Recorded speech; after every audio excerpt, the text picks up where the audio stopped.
शिव भक्त राजा चंद्रसेन तथा गोप बालक श्री कथा।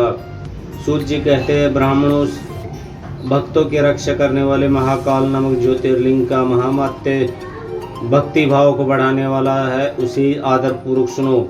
उज्जैनी में चंद्रसेन नामक एक महान राजा थे जो संपूर्ण शास्त्रों के तत्व शिव भक्त और जितेंद्रिय थे। शिव के पार्षदों में प्रधान तथा सर्वलोक वंदित मणिभद्री राजा चंद्रसेन के सखा हो गए थे। एक समय उन्होंने राजा पर प्रसन्न होकर उन्हें चिंतामणि नामक महामणि प्रदान की, जो कौस्तुभ मणि और सूर्य के समान दीप्यमान थी। वह देखने, सुनने अथवा ध्यान करने पर मनुष्य को निश्चित ही मंगल प्रदान करती थी।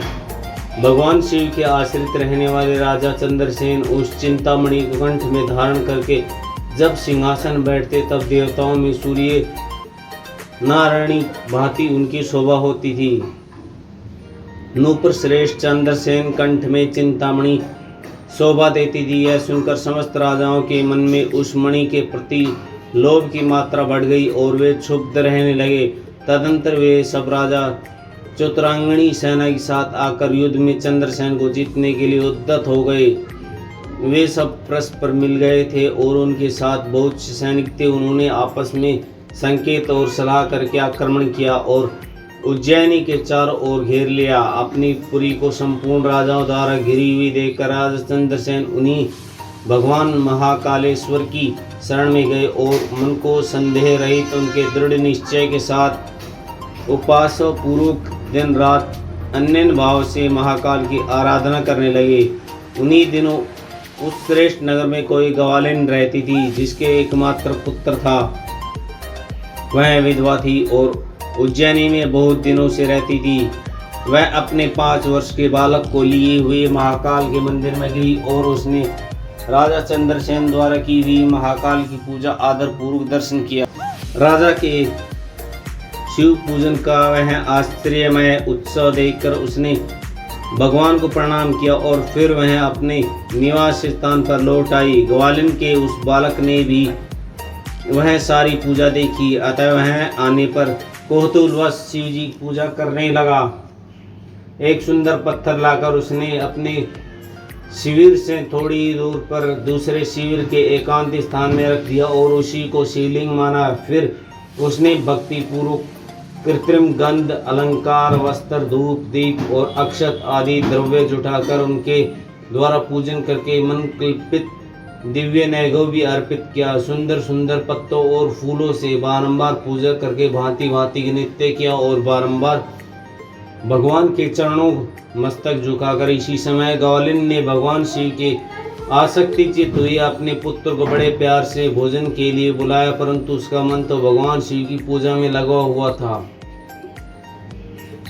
अतः जब बारंबार बुलाने पर भी वह बालक को भोजन की इच्छा नहीं हुई, तब उसकी माँ स्वयं उसके पास गई और उसे शिव के आगे आंख बंद करके ध्यान लगाए बैठा देख उसको हाथ पकड़कर खींचने लगी। इतने पर ही जब वह न उठा तो उसने क्रोध में आकर उसे खूब पीटा। खींचते हुए और मारने पीटने पर जब वह उसका पुत्र नहीं आया, तब उसने वह शिवलिंग उठाकर दूर फेंक दिया और उस पर चढ़ाई गई सारी पूजा सामग्री नष्ट कर दी। यह देखकर बालक हाय हाय कर रो उठा। रोष से भरी हुई ग्वालिन अपने बेटे को डांट फटकार पुनः घर में चली गई। भगवान शिव की पूजा को माता के द्वारा नष्ट की देखकर वह बालक देव देव महादेव की पुकार करते हुए सहसा मूर्छित हो गिर पड़ा। उसके नेत्रों से आंसू की धारा प्रवाहित होने लगी। 2 घड़ी बाद जब उसे चेत हुआ तब उसने आँख खोली। आँख खोलने पर वह शिशु ने देखा उसका वहीं शिव भगवान शिव के अनुग्रह से तत्काल महाकाल का सुंदर मंदिर बन गया। मणियों के चमकीले खंभे उसकी शोभा बढ़ा रहे थे। वहीं भूमि स्फुटिक मणि से जट गई थी। तपाई हुए सोने के बहुत से विचित्र कलश उस शिवालय को सुशोभित करते थे। उसके विशाल द्वार, कपाट और प्रधान द्वार स्वर्णमय दिखाई देते थे। वहाँ बहुमूल्य नीलमणि तथा हीरे के बने हुए चबूतरे शोभा दे रहे थे। उस शिवालय के मध्य भाग में दयानिधि शंकर का रत्नमय लिंग प्रतिष्ठित था। ग्वालिन के उस पुत्र ने देखा उस शिवलिंग पर उसकी अपनी ही चढ़ाई हुई पूजा सामग्री सुसज्जित है। यह सब देखकर वह बालक सहसा उठ खड़ा हो गया। उसी मन ही मन बड़ा आश्चर्य हो वह परमानंद समुद्र के निगम सा हो गया। तदंतर भगवान शिव की स्तुति करके उसने बारंबार उनके चरणों में मस्तक झुकाकर और सूर्यास्त होने के पश्चात वह गोप बालक शिवालय से बाहर निकला। बाहर आकर उसने अपने शिविर को देखा। वह इंद्र भवन के समान शोभा पा रहा था। वहाँ सब कुछ तत्काल स्वर्णमय होकर विचित्र सा एवं परम उज्ज्वल शोभा से प्रकाशित होने लगा।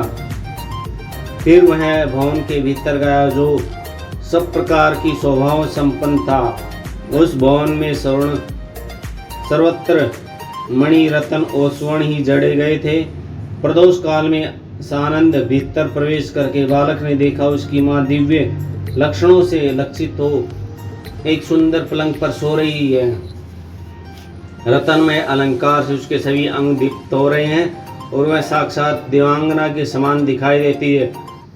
मुख से विहील हुए उस बालक ने अपनी माता को बड़े वेग से उठाया। वह भगवान शिव की कृपा पात्र हो चुकी थी। ग्वाल ने उठकर देखा सब कुछ अपूर्व सा हो गया था। उसने महान आनंद निगम हो अपने बेटे को छाती लगा लिया। पुत्र के मुख से गिरिराजपति की कृपा प्रसाद का वह सारा वृत्तांत सुनकर ग्वालिन ने राजा की सूचना दी जो निरंतर भगवान शिव के भजन में लगे रहते थे। राजा अपनी नियम पूजा करके रात में सहसा वहां आए और ग्वालिन के पुत्र का प्रभाव जो शंकर जी को संतुष्ट करने वाला था देखा। मंत्री और पुरोहित सहित राजा चंद्रसेन यह सब कुछ देख परमानंद समुद्र में डूब गए और नेत्रों से प्रेम के आंसू बहते हुए तथा प्रसन्नता पूर्वक शिव के नाम का कीर्तन करते हुए उन्होंने उस बालक को हृदय से लगा लिया। ब्राह्मणों उस समय वहाँ बड़ा भारी उत्सव होने लगा। सब लोग आनंद विभोर होकर महेश्वर के नाम और यश का कीर्तन करने लगे। इस प्रकार शिव का यह उद्दत महामात्य देखने से पूर्ववासियों को बड़ा हर्ष हुआ और इसी की चर्चा वह सारा रात एक क्षण के समान व्यतीत हो गई। युद्ध के लिए नगरी के चारों ओर घेरे हुए खड़े हुए राजाओं ने भी प्रातःकाल गुप्तचरों मुख से सारा उद्दत चरित्र सुना है। सुनकर वह सब आश्चर्यचकित हो गए। वहां आए हुए सब नरेश एकत्र हो आपस में इस प्रकार बोले, ये राजा चंद्रसेन बड़े भारी शिव भक्त हैं, अतः इन पर विजय पाना कठिन है। ये सर्वथा निर्भय होकर महाकाल की नगरी उज्जैनी का पालन करते हैं, जिसकी पुरी के बालक भी ऐसे शिव भक्त हैं। वे राजा चंद्रसेन जो महान शिव भक्ति हैं, इसके साथ विरोध करने निश्चित है। भगवान शिव क्रोध करने और उनके क्रोध से हम सब लोग नष्ट हो जाएंगे। अतः इन नरेश के साथ हमें मेल मिलाप ही कर लेना चाहिए। ऐसा होने पर महेश हम पर बड़ी कृपा करेंगे। सूत जी कहते, ब्राह्मणों ऐसे निश्चय कर युद्ध हृदय वाले उन सब भूपालों ने हथियार डाल दी। उनके मन में वैर भाव निकल गए। वे सभी राजा अत्यंत प्रसन्न हो गए। चंद्रसेन की अनुमति ले महाकाल की उस रमणीय नगरी के भीतर गए। वहां उन्होंने महाकाल का पूजन किया। फिर वे सब के सब उस ग्वालिन के महान उदय भूतपूर्व दिव्य सौभाग्य की बुरी बुरी प्रशंसा करते हुए उनके घर पर गए। वह राजा चंद्रसेन ने आगे बढ़कर उनका स्वागत सत्कार किया।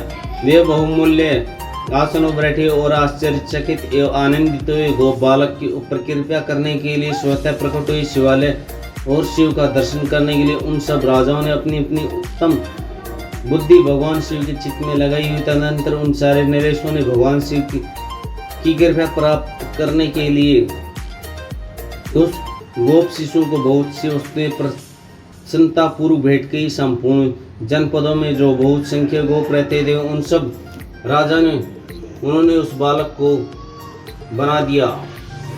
इसी तरह समस्त देवताओं के पूजित परम तेजस्वी वनराज हनुमान वहां प्रकट हुए। उनके आते ही सब राजा बड़े वेग से खड़े हो गए।